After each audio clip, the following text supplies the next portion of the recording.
country where we exhibit a true sense of togetherness, reflecting and yes.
নমস্কাৰ জুলিছ মেণ্ডলৈ সকলোকে স্বাগতম জনাইছোঁ মোৰ এটা নতুন ভিডিঅ'ৰ সৈতে।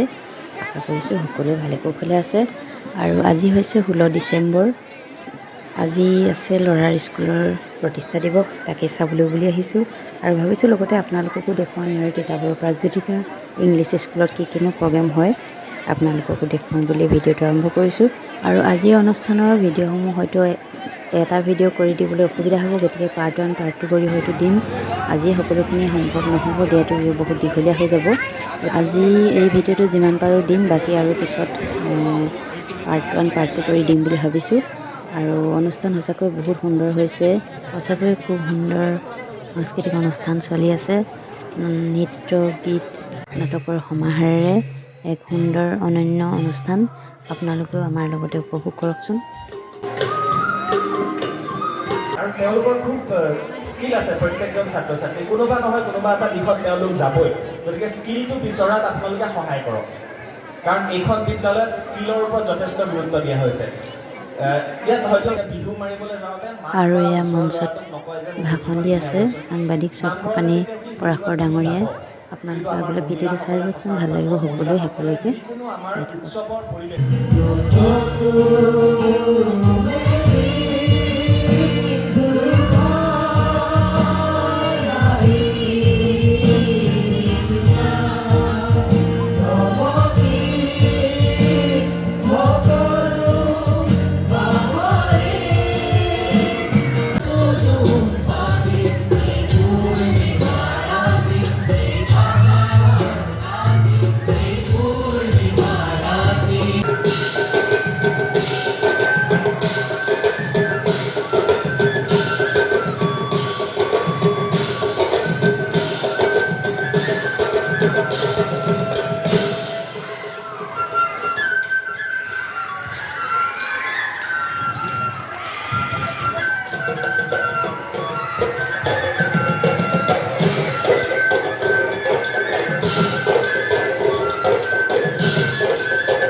চক্ৰপাণি পৰাশৰ মহোদয়ে বক্তৃতা প্ৰদান কৰাৰ আগতে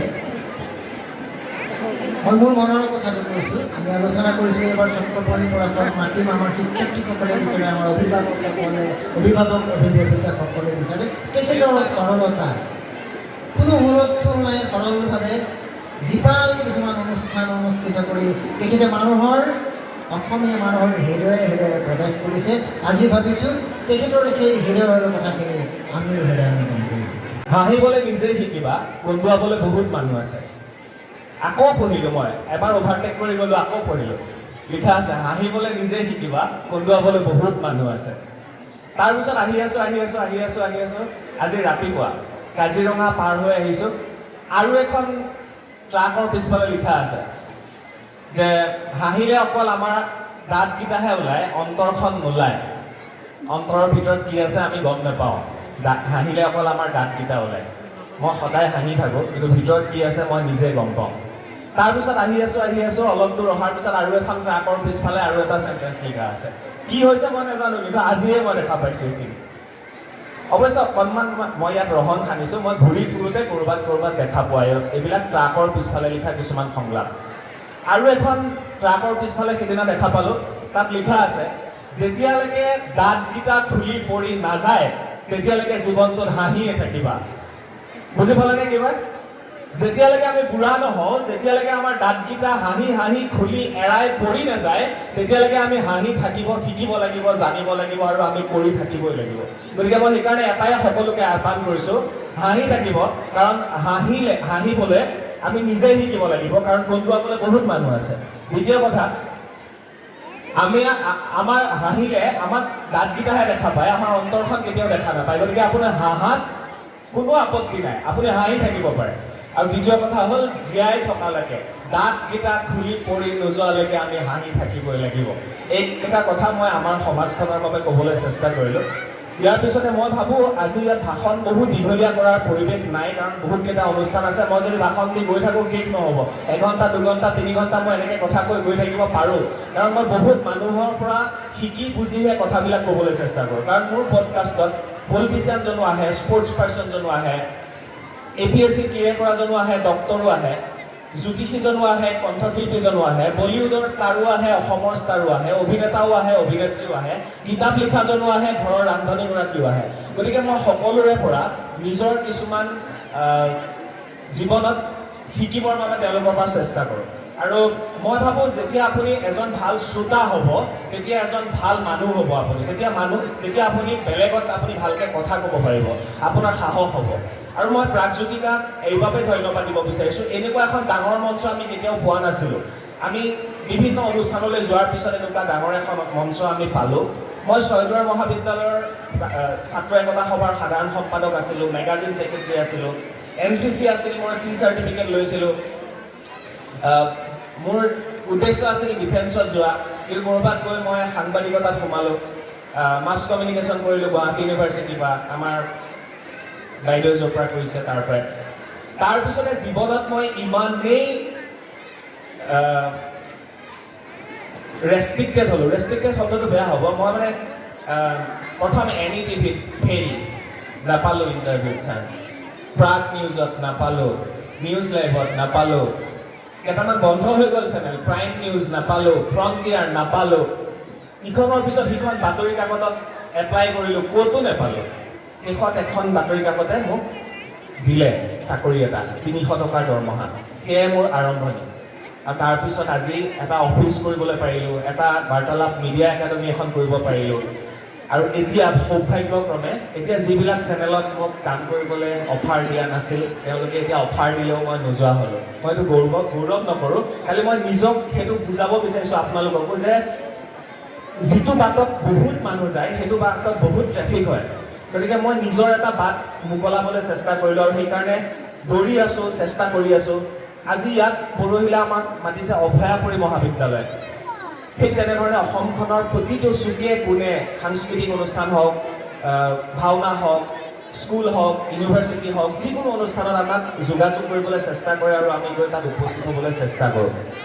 সেইকাৰণে মই ছাত্ৰ ছাত্ৰীসকলক বহুতবাৰ ক'ৰবাত কৈছোঁ, খাবলৈ এৰি দিয়া, শুবলৈ এৰি দিয়া, টোপনি মাৰিবলৈ এৰি দিয়া, বিশ্ৰাম কৰিবলৈ এৰি দিয়া, তেতিয়াহে জীৱনত সফলতাটো আহিব আৰু যেতিয়া সফলতা আহিব তেতিয়া যদি তুমি সকলোবিলাক এৰি দিলা ভাবিলা মই আৰু এতিয়া এষ্টাব্লিছ তেতিয়াহ'লে তুমি সেইদিনাই খতম যিদিনাই আমি ভাবোঁ ন আমি এষ্টাব্লিছ সেইদিনাৰ পৰা আমি কাম কৰিবলৈ এৰি দিওঁ আমি কাম নকৰি বেলেগক কাম কৰিবলৈ দিওঁ আৰু সেইদিনাই কিন্তু সেই কাম সদায় কৰি থাকিব লাগিব কাম সদায় কৰি থকাটোৱে আমাৰ এটা খুব ভাল প্ৰক্ৰিয়া বুলি মই ভাবোঁ সেইকাৰণে বাৰে বাৰে কোৱা হয় যে কাম পৰালৈকে কৰি থাকিব লাগে বেছি দীঘল হৈছে ভাল পোৱা নাই মই গম পাইছোঁ আপোনালোকে হয় ভাল পোৱা নাই হাত চাপৰি এটাও নাই চাৰ খুজি কিমান ল'ম আৰু